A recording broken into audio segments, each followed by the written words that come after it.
By 3:15 a.m., many of the initial combat operations had been wrapping up by this particular point, as the last major combat operation in the previous installment that had began initially at 1 a.m. had wrapped up shortly after 2 with the fighting that had occurred between an armored battalion of the 58th Combined Arms Brigade that would be backed up by an additional armored battalion coming from the 11th Heavy Combined Arms Brigade that was moving into the area to possibly act as an armored reserve if needed, as these forces were crossing a water barrier, and due to the time-on-target technique utilized by the PHL-11 122mm multiple launch rocket projectors, as well as many of the 155mm howitzers of the PLZ-05 battalion firing en masse at different locations, alternating throughout the northeastern corner of the city, which alerted many of the scattered elements of the 2nd of the 156 to stir them into action as the first rockets and shells had begun to fall, with the rest of the 83rd Artillery Brigade, in addition to the PHL-11s and 155mm howitzers of the PLZ-05 battalion in this northeastern section firing into this area. The others were firing into the northwest of the inner city area, as well as into central Houston itself and its downtown area and slightly beyond, as all of this enormous firepower was slamming into multiple parts of the city, with much of the fire being so heavily concentrated that the destruction was absolute in whichever areas were being saturated by the fires, again, which stirred these forces into action, as the 2nd of the 156 had not had the time to receive their orders as to what specific facilities they would be guarding. They had been bivouacked throughout this area and thus were attacked as they had moved to block the crossing due to different civilians fleeing in the wake of these approaching forces, informing them that they were moving into the area as it pertained to this armored battalion, as the mechanized infantry cleared the flanks so that this armored battalion could focus on destroying the 2nd of the 156. And again, they had not received any orders as of the time of hostilities breaking out, hence they decided to take initiative and move to block the bridges due to the intel received from fleeing civilians, as they lacked any ISR capabilities and communications whatsoever at all, and had to keep their forces as close as possible. Although when the artillery creeping barrages got ever nearer, panic had set in and some of the support elements began to flee in different directions, intermingling with the armored company, or the heavy company of the 2nd of the 156, as the mechanized infantry made it to the San Jacinto River area between Lake Houston, which the San Jacinto flowed into, and Galveston Bay to block these bridges. But it only took just over an hour, and all these forces had been completely destroyed by the combination of the 122mm rockets doing their time on target, where multiple different systems fired all in the same area as they divvied up between 2 different grid squares their 56 total systems within their battalion from their firing batteries that comprise their firing batteries, while the 155mm howitzers shelled enormous areas as well, concentrating their firepower, as well as even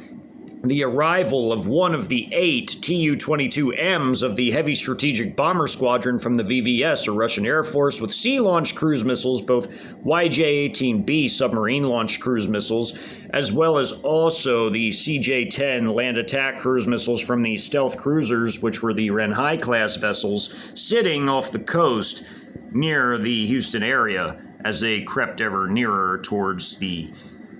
shore to be able to fire even deeper inland in support of the ground operations even further inland, as other Trojan forces were operating deeper inside of Texas as well. As these different cruise missile strikes, Tu-22M, heavy strategic bombing run, over the time on target, artillery strikes now beginning to reach the area adjacent to the advance as the PLA Armored Bttn and its comprising companies of its 2 armored infantry companies, its 1 anti-tank company with its very powerful QN506 anti-tank vehicles, which also doubled as an anti-infantry and also could destroy bunkers and buildings type of vehicle. This was a true killing machine in every sense of the word, with their very powerful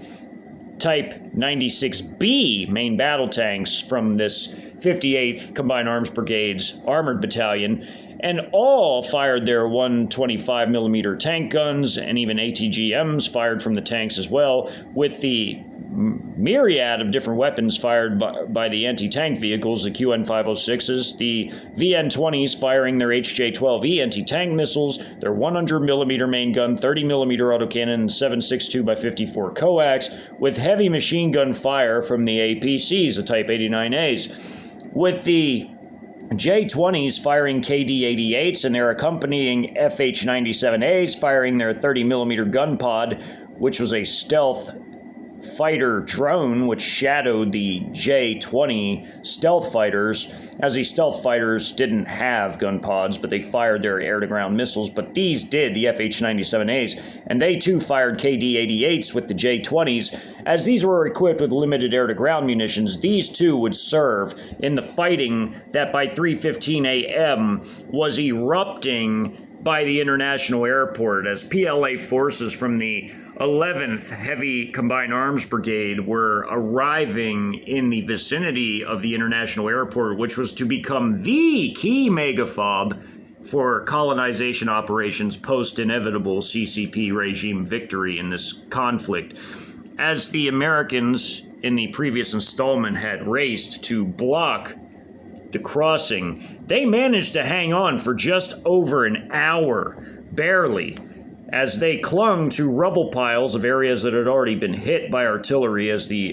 barrage was creeping and focused with multiple systems trained on specific areas to support the river crossing. However, some of the American infantry forces made it into previously shelled areas to utilize them as fighting positions, although this did not last for very long, as the combo of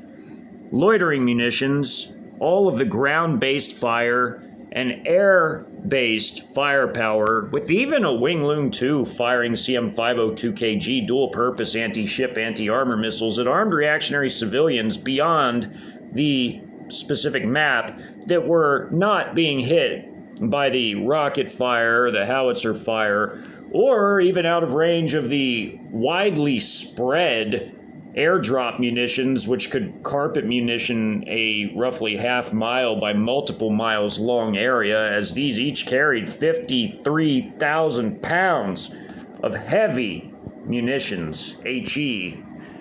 under normal circumstances, which was enormous, as modern HE munitions were vastly more destructive pound for pound than TNT. So these were highly destructive, in addition to the cruise missile strikes moving in to hit the original bivouac sites, which were already being annihilated by the combo of artillery fires from rocket and howitzer-based systems. Going to the map of the battlefield at 3:15 a.m. as the Regimental Engineering Bttn was being terribly shelled by the other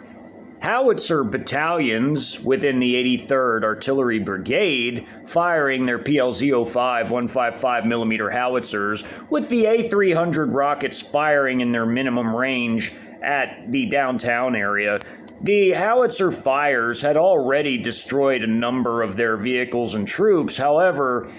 they still had a sizable portion of their battalion still intact, with their comprising companies suffering some losses. However, they would end up intermixing due to fleeing in a panic from their original bivouac sites towards their originally assigned area to defend, which was the international airport, as their heavy equipment, their M1150 Armored Engineering Vehicles, their Bradley IFVs, and M1150 APCs had been detrained in the Sugar Land area and transported by HET up the highways, which was heavy equipment transporter trucks, to this area, where they had then been unloaded and had been stationed in temporary bivouac sites in a city park and also some public parking areas where they had set up temporary tents until they were to be packed up again to move to their site being arranged for them by local paramilitary elements, a combination of the DHS paramilitary in addition to several other alphabet agencies that were busy setting them up a site. As again, American airports had hit a snag in recent times due to the deep economic woes affecting the nation and had been essentially kept afloat by subsidies from the state and federal regimes within which they sat, as it pertained to the states and also the federal regime dishing out a large sum of money to keep the airlines afloat as well, even though they were barely being used at the time of the invasion. However, the airports were still considered critical infrastructure and needed to be defended. In neighborhoods adjacent to the international airport, the George Bush International, George W. Bush International, if you will, the American armed reactionary civilians along the Lake Houston had been destroyed within the first few hours by this mechanized infantry battalion clearing the flanks of their soon-to-be-done conducted advance against the international airport, and moving in with them from the 11th Heavy Combined Arms Brigade, these two mechanized infantry battalions and one of their two armored battalions would be striking against this facility to capture it. However, unlike the combat that occurred in the Channel View area against the 2nd of the 156, the fighting in this area would be somewhat more limited by the hands being proverbially tied behind the backs of the PLA forces due to the fact that the facilities here were considered absolutely critical and there was to be minimal damage done to them, as they were to be captured as much intact as was humanly even feasible or possible. So they would not have the luxury of being able to mass destroy entire areas like what was being done in the previous installment against the 2nd of a 156 in their site, as the industrial side of Channel View, predominantly on the other side, although there were some areas where the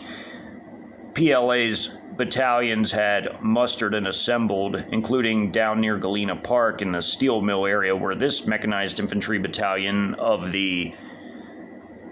58th here had mustered and attacked the support battalion, the regimental support squadron rather, of the 278th ACR in their forward support and logistical base on the Riverine Port. The area here was largely on this side a commercial area full of restaurants, shops, and bars, and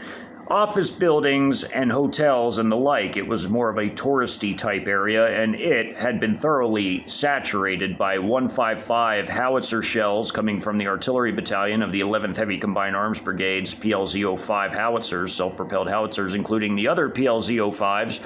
of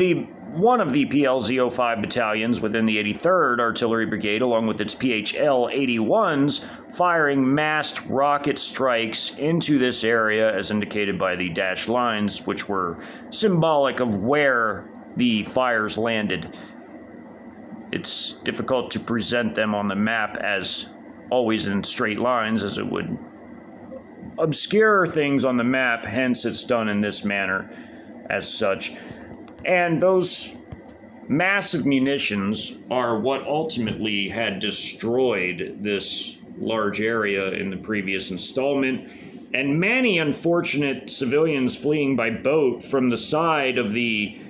Galveston Bay, where they had their own marinas by large homes, or they had marinas where they had rented dock space for their vessels, on this side of the channel near I-10 had been captured by the Combat Engineer Battalion of the 58th Regular Combined Arms Brigade, moving in to seize control of this portion of Interstate 10, which was an absolute vital route of importance, if not the defining route of importance, at least for the invasion prong of 15 through 20, although I-35 was much more significant as it literally bisected the entire nation and had even more critical assets along its total route. As the fighting was about to begin in the international airport area, the two mechanized infantry battalions partaking in this assault had waited for the flank clearance to wrap up with this mechanized infantry battalion, with the other laying in wait to rendezvous with them, and also waiting on the armored battalion to arrive for all three to advance together into this specific portion of the city's metro area. It's core metro area of 15 by 15 miles. As these forces advanced in tandem to seize control of this massive facility, as this was one of the largest airports in the entire nation, as it encompassed just over 15 square miles in total landmass, as it was roughly in most areas approximately 3 by 5 miles in terms of length and width, as it had two major runways, one running in its north from east to west and one running slightly diagonal from north to south. Its main terminal building in the middle of the entire facility was where most of the international flights took place, and as these battalions moved in, they flanked the attack of the main attacking force, which was the Armored Battalion coming down through the middle, which would essentially assault from north to south the main terminal facilities. As artillery would be utilized to an extent in this fighting, great care would be taken to mitigate the overall effects of the artillery fire in terms of the facilities corresponding to that, as the main terminal buildings were seen as absolutely critical to prevent damage or destruction too in terms of the PLA forces. And although tents were being set up by the paramilitary forces for the combat engineers who were supposed to come anyhow to this area, hence the reason why they fled to this area when the artillery began, they would try to conduct a series of broken counterattacks that would end up being repelled and destroyed bit by bit, as these attacks would be broken up by the fact of lacking total communications and ISR capabilities, and there being confusion as a result, and also broken up by the sheer number of firepower that would be utilized against them. And even though it would be done in a measured form, instead of mass destruction of total areas, it would be of a more precise nature, as precision strikes would target specifically areas where tents were being set up in the runway area, as this was a taxiway right here, this was a taxiway right here, and the main north-south runway running slightly diagonal was off the map, with the actual runways running east to west in the north of the main facilities running here and further off the map, as this was a 1 by 1 mile area with more airport facilities even off map that were being taken by the remains of the Armored Battalion's forces, as on this particular map there is one full armored company of the Armored Battalion, comprised of its very powerful Type 99A main battle tanks, the absolute top-notch tank of the PLA, if not in the entire world, due to its technical specifications alone. And it was a very high-performing vehicle, to be certain, with its very advanced ballistic computer and fire control system, its IR and laser scrambling, which the Type 99B also possessed. However, this also possessed an active protection system of a trophy system and had the same incredible armor that also the Type 96B possessed as well. With the trophy system and a tiny handful of other systems, making this tank even more slightly advanced than even the 96B was. And this tank would play a massive role in the destruction of the American forces in the fight over the international airport, as the combat engineers, paramilitary elements of the Americans, and armed reactionary civilian forces in adjacent neighborhoods surrounding the international airport on either side, to the south and slightly off to the north and east, would play a role in the defense of the area, as the mechanized infantry battalions carried out the flank assaults, while the main assault was carried out by the armored battalions striking into the airport proper, going for its main terminal buildings and structures. As directly off map is the central cargo building of the international airport, plus this road here turns and runs adjacent to all of the terminal buildings that go past the slightly diagonal north to south runway that's off the map. It runs slightly north and slightly east to south and slightly west, but it's only slightly diagonal. It's mostly a north-south runway. And again, these are taxiways that run around the airport structures of the main terminal building here, with this taxiway connecting to the other runways here, and this taxiway connecting as well here. And this is one of the runways up here. As the well-manicured, grassy runways are being overrun by the fence line, by the armored vehicles smashing through the flimsy fencing and destroying anybody that was out trying to secure the perimeter, including in MRAPs, whether the paramilitary forces or the airport security elements in their own vehicles. These forces were rapidly dispatched, and heavy support would be received also from the CH-901A loitering munitions, which would play an integral role in this attack, as well as the headquarters battalion of the entire 11th Heavy Combined Arms Brigade would fire a salvo of 48 from their TEL-like system possessed by their dedicated drone section within their headquarters battalion element, firing in support of their ground troops, just as they did along with the headquarters of the 58th Combined Arms Brigade to support actions occurring to the southeast by both the 11th Heavy Combined Arms Brigade troops and the troops of the 58th Combined Arms Brigade as well, as they moved into the area. The mechanized and armored infantry within the armored battalion, as the armored infantry was just the mechanized infantry that were within an armored battalion tasked out to support the armor specifically. That's their task organization. They were equipped with the very powerful VN-20, which had the armor capabilities of a light tank. They were very well armored, even more so than even the very formidable ZBD-04A, which also had very strong armor for an IFV, but nowhere near as strong as the VN-20's armor, which was more akin to a light tanks, with all the added extra armor on top of the base armor, which was beneath the ERA or NERA plating that could be attached to it, and was, as the HJ-12Es offered them a very potent anti-tank missile that also had quite an excellent range to it. Although not quite as long range as the HJ-10, it was relatively close at over 4 miles, as the HJ-10 had an incredible range for an anti-tank missile of 6.2 miles, or over twice what the American TOW system even was. And the Type 89A was the APC of choice for the armored and mechanized infantry as well as combat engineer elements of the 83rd Group Army and many other PLA active duty group armies, as well as was the VN-20, which was replacing the ZBD-04A, which had been gradually instead passed down to reserve and even some paramilitary elements, as the newest of the PLA's vehicles began to proliferate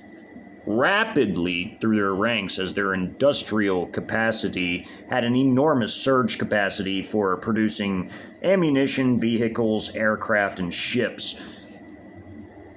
As the forces were battling it out in the neighborhoods adjacent to the international airport, the mechanized infantry forces were supported by their PLL-05 assault guns / mortars. They were heavy mortars / assault guns at 120 millimeters. There are 130 millimeter light artillery multiple launch Type 63 rocket systems, which could be rapidly reloaded, and they were 130 millimeter.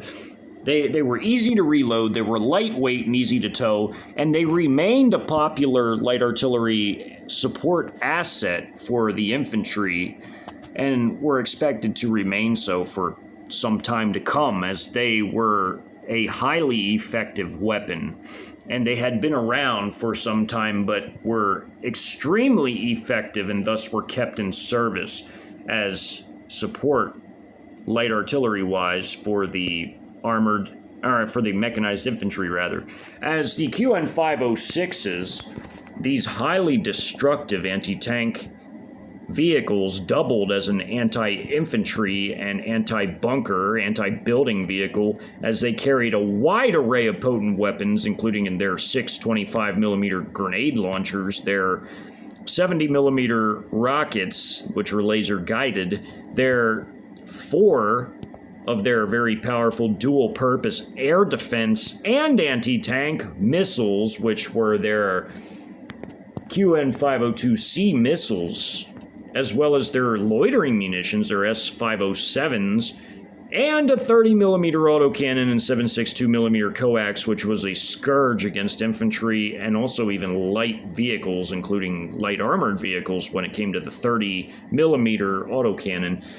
The quadcopter recon drone also came with the vehicle, that also went with every single other squad and vehicle crew throughout the entire PLA anyhow, and this vehicle equipped the active duty's anti-tank companies in their armored battalions.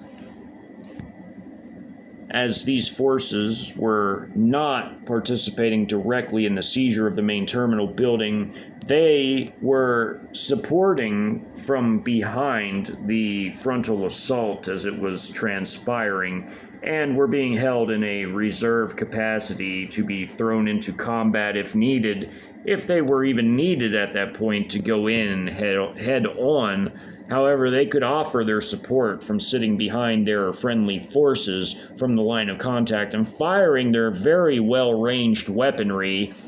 all things considered, in support of their armored infantry and tank companies within the same battalion within which they too were a part. These 20 QN506s and their headquarters platoon as well. They equipped the 4 combat companies of the anti-tank, or the 4 combat platoons, rather, of the anti-tank company along with their headquarters platoon. And the armor rolling up to the airport buildings were again the vaunted Type 99A main battle tanks, which were at first racing into the airport facilities nearly unopposed, minus a few scattered incidents again with the perimeter patrols, that as soon as the ISR network and communications had been totally eradicated at midnight, these forces were very confused at this point in time, as they could hear the cacophony of the city beginning to be incinerated, eviscerated, annihilated all around them by the combination of multiple different kinds of munitions and platforms, even flamethrowers in the case of the People's Armed Police, who were pyromaniacs with their Type 74 flamethrowers burning down many neighborhoods. The destruction from the air and the sea, too, from the cruise missile strikes, and now, with it being past 2 a.m., the addition of the container-disguised Russian and Chinese cruise missile systems, which each carried 4 supersonic, not hypersonic nor subsonic, but they broke the sound barrier and were supersonic cruise missiles in the form of the Caliber cruise missiles within the Club K systems, and the Chinese YJ-18Cs, which were also a container-based supersonic cruise missile system that were hidden all throughout the nation and beginning to fire in salvos against their pre-designated targets, with later salvos to have targeting data changed and updated as the battle progressed and as targets changed and needed to be updated, as different enemy forces would be moving around as it pertained to the PLA and their coalition partners vis-a-vis the American forces.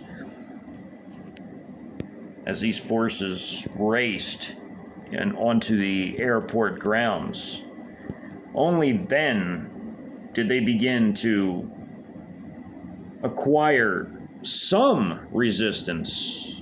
that met them, as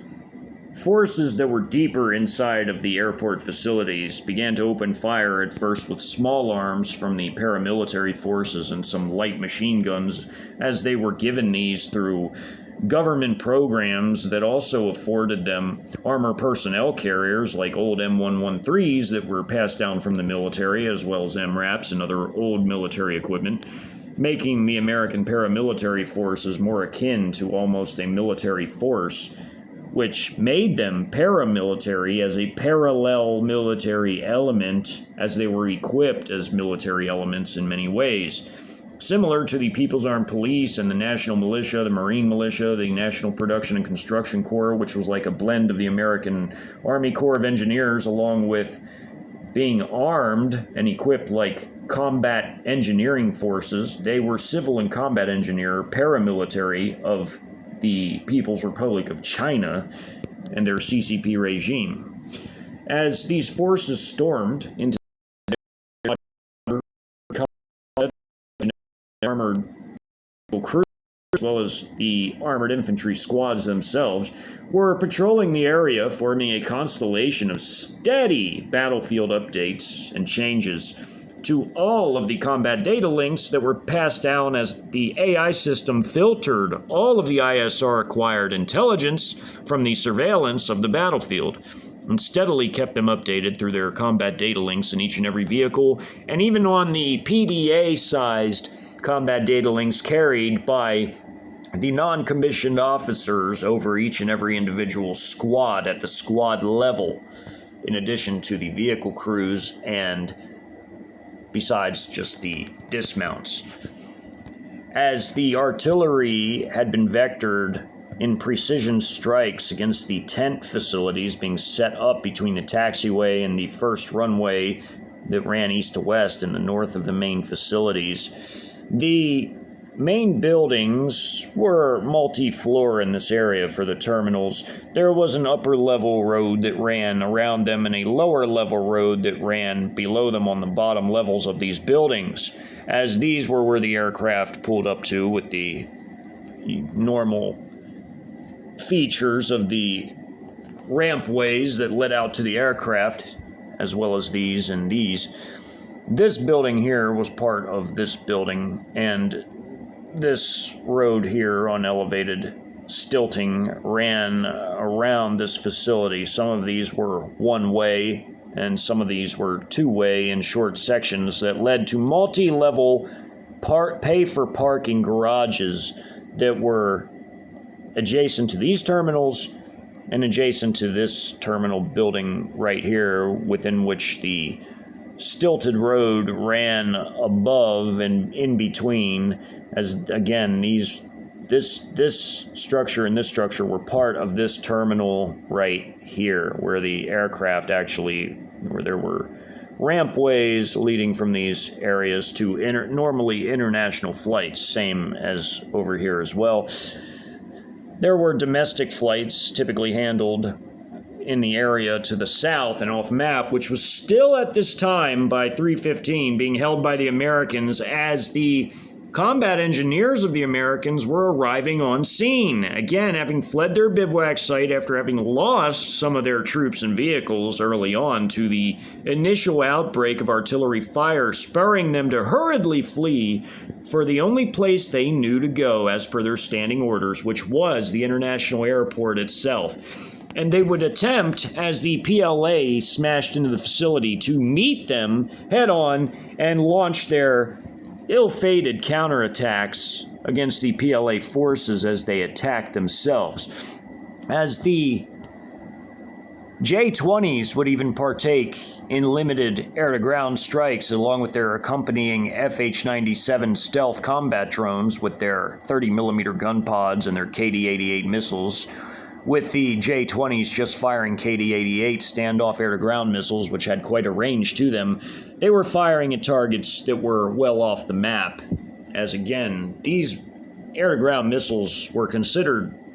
shorter range standoff missiles that had a range that exceeded 100 miles in total range. So they were firing at targets off the map, as again there were way more terminals off map, and these were precision weapons, and they were targeting specific American vehicles, trying to strike in depth against the Americans, whereas the loitering munitions would strike far closer in and at the line of contact. As these loitering munitions could also strike in depth if needed, they could strike also well beyond the line of contact. However, they would be opted to be used at the line of contact due to the surgical nature required in capturing these facilities. Same went with artillery. It had to be precise. The gunnery had to be precise, and nothing could risk destroying or so badly damaging these airport facilities that they wouldn't be able to be used for quite some time. They needed to be used immediately upon capture.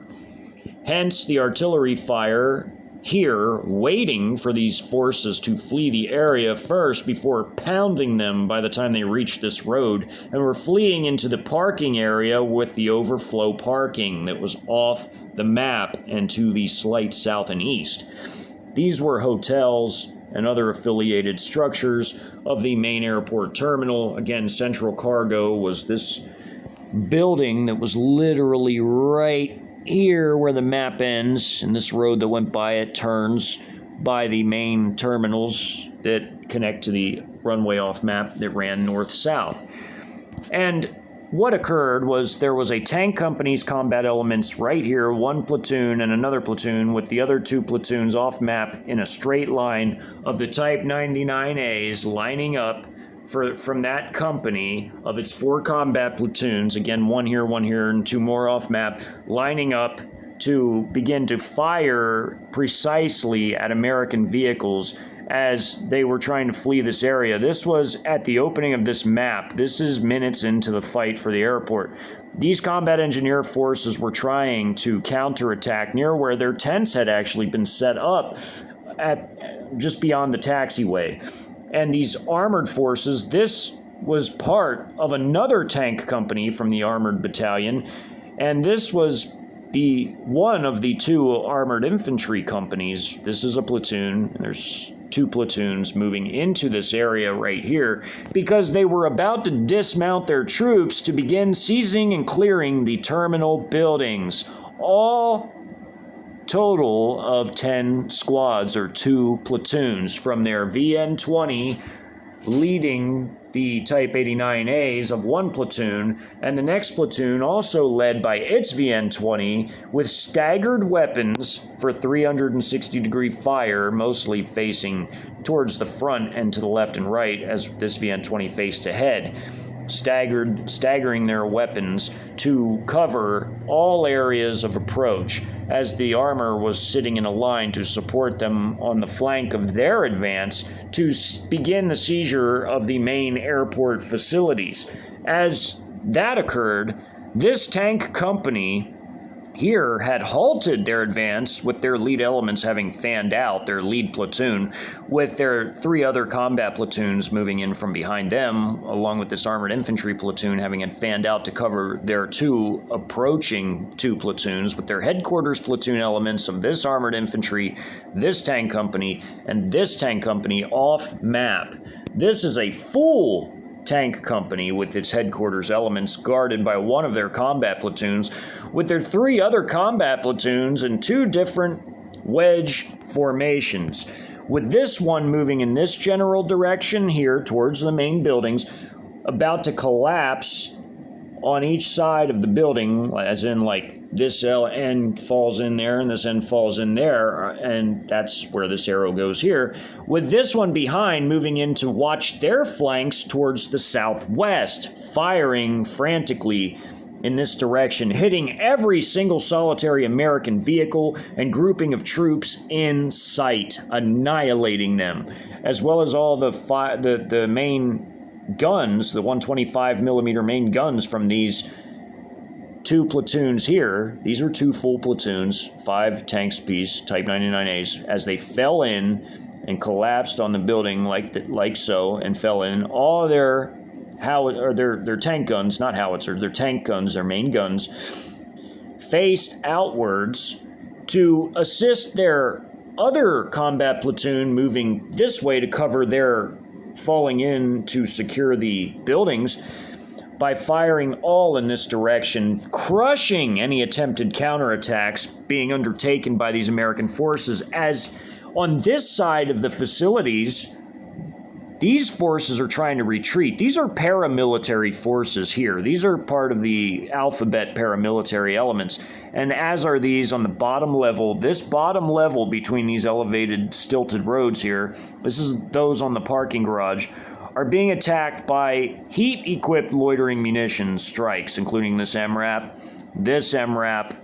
these two paramilitary M1150s that equip some of the paramilitary forces again, as mentioned earlier. As they're trying to flee this area, they're getting smashed on this stilted road by these loitering munition strikes. As again, precision is the key in capturing this facility, as opposed to outright total annihilation and destruction of the entire area. They don't want to do area destruction. They want to do precise destruction this time against these forces, as they can't risk doing too much damage to these facilities. So the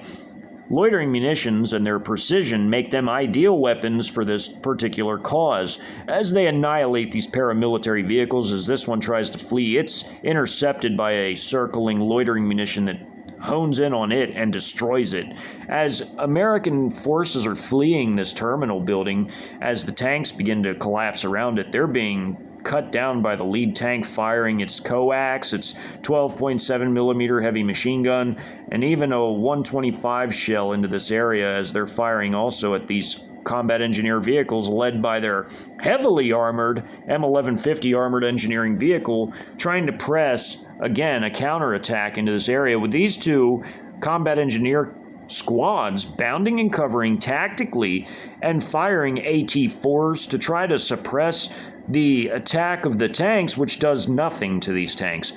As these forces flee, they're trying to cover the retreat of these paramilitary forces fleeing the area, but they all got mowed down, as this arrow encapsulated in red indicates, with the tank shell destroying the M1150 Armored Engineering Vehicle, before then destroying this one at the opening of the map as well. At the opening of the map, as they're moving into this area, the tank hits this one, destroys it. This one is destroyed as well,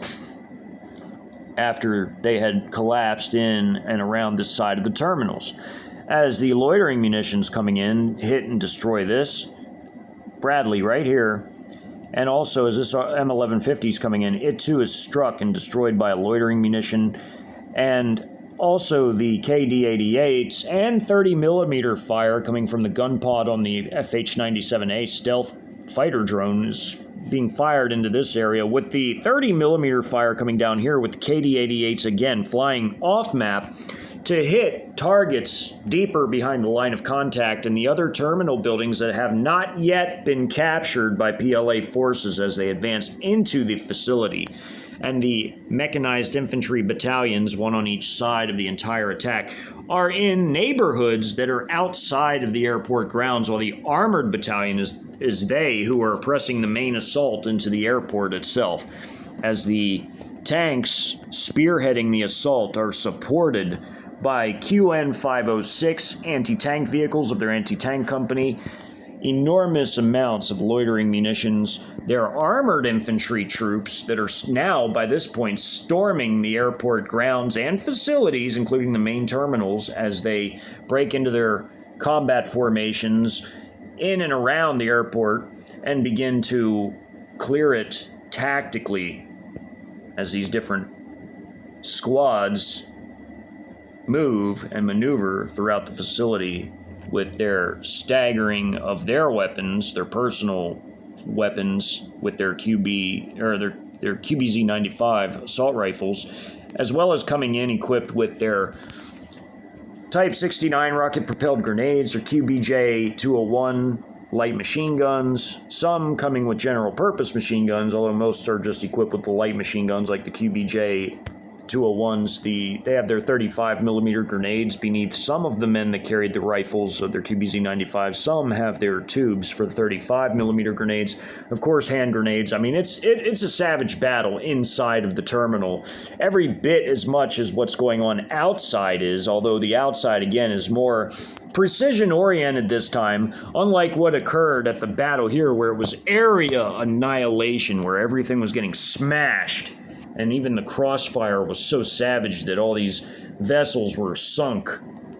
in a rapid manner. Whereas at the airport, again, it's a bit more measured and more precision-oriented this time, as the tanks fell in around this building to surround it for their troops that are moving through to support their troops as they go through these buildings. They are mowing down with their turret-based heavy machine guns, as well as their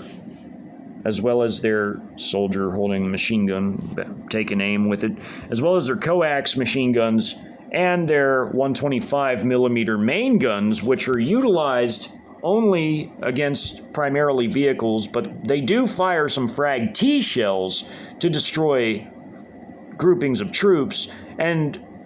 typically aren't using their more destructive heat and HE shells, as well as also even sabot shells, unless they're using them directly against a vehicle. But they typically, or DU rounds, which they also have, they're using their frag Ts mostly to get the infantry dismounts, while the vehicles they only really use their sabot and heat, but they try not to do it near the buildings themselves or the stilted roadway. They don't want to destroy the roads and the buildings, in other words. They're trying to minimize, mitigate damage to all that. And then artillery is called in with their ISR assets of quadcopter recon assets, along with the loitering munition strikes, the main gunfire from the tanks against vehicles, destroying Bradleys where they sit. Bradleys IR FLIR pods for their tow missiles are scrambled by these very powerful tanks with their IR and laser scrambling capabilities, just like what the VN-20, ZBD-04A, and the Type 96B possess.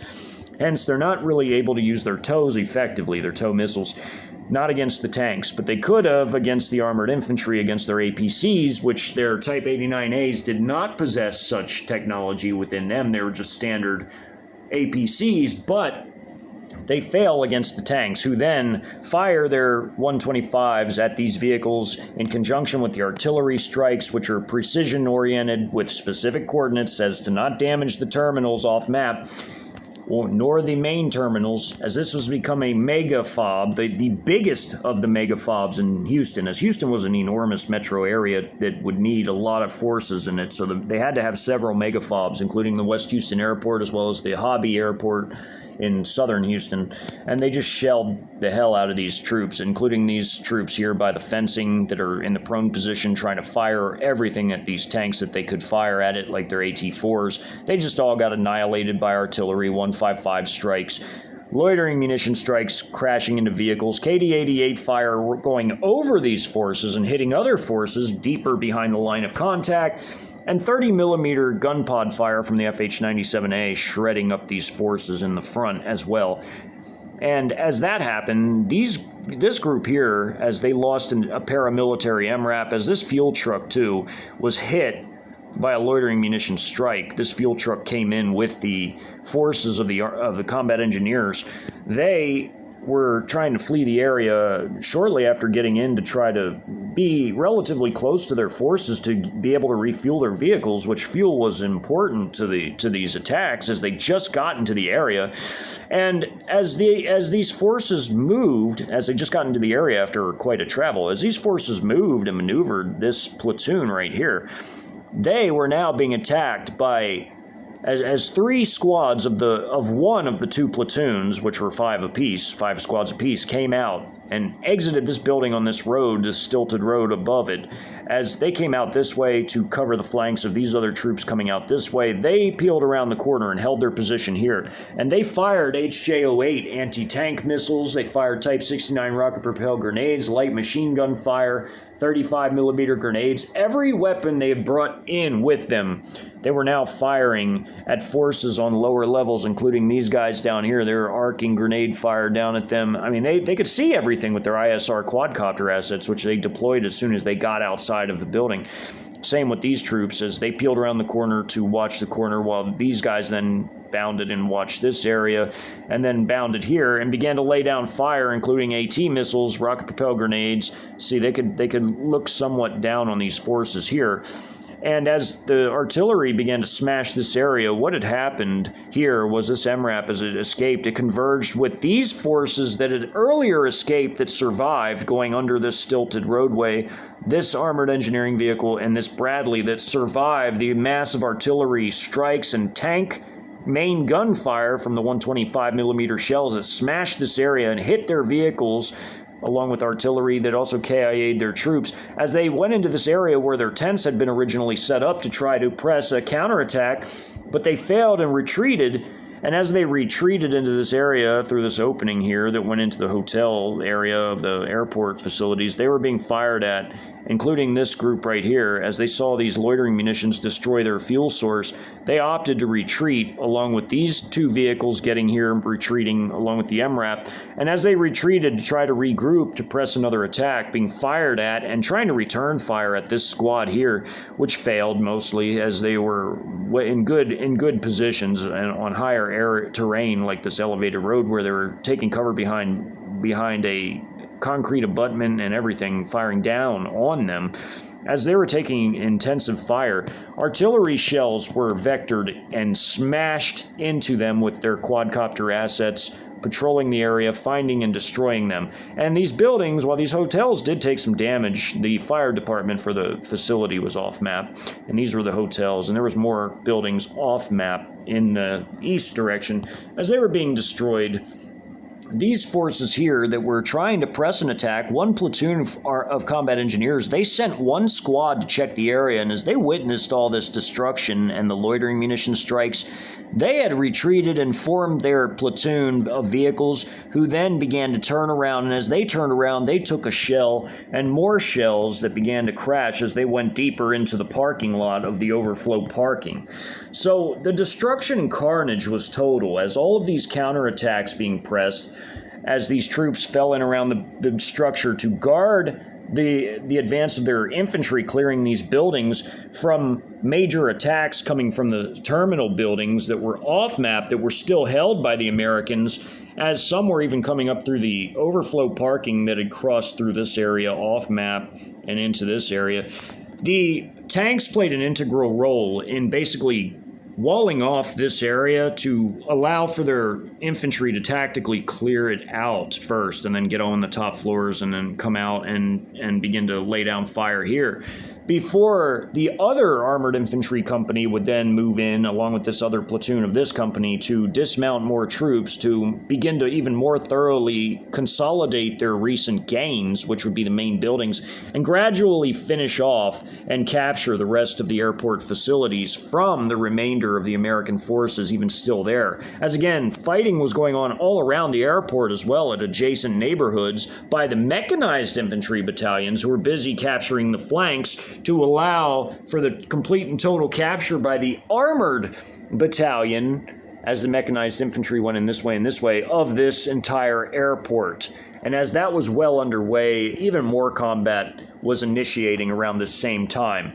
as merely minutes earlier, the armored squadron moving in from the same area where the HHT was, as they were trying to protect them, as armed civilians and non-combatants alike were informing them of that PLA forces had materialized in this area where the William Hobby Airport was and beyond. They had moved in and informed them of what was going on with the armored forces moving into the area, with a Tu-22M and two more that hadn't as of yet jettisoned their complete payloads out of the total of 8, were informed of the Americans approaching the area, as well as the PLA forces, as they had ISR dominance. They could see everything. They had 5 high-altitude reconnaissance drones. They had total quadcopter lower-level dominance and satellite dominance. And they allowed this because they wanted to get them all in one area, as they had no communications and they had to stay very close together to do any kind of maneuvers and attacks. And they wanted them all in one area to just completely decimate them. This was deliberate on the part of the coalition,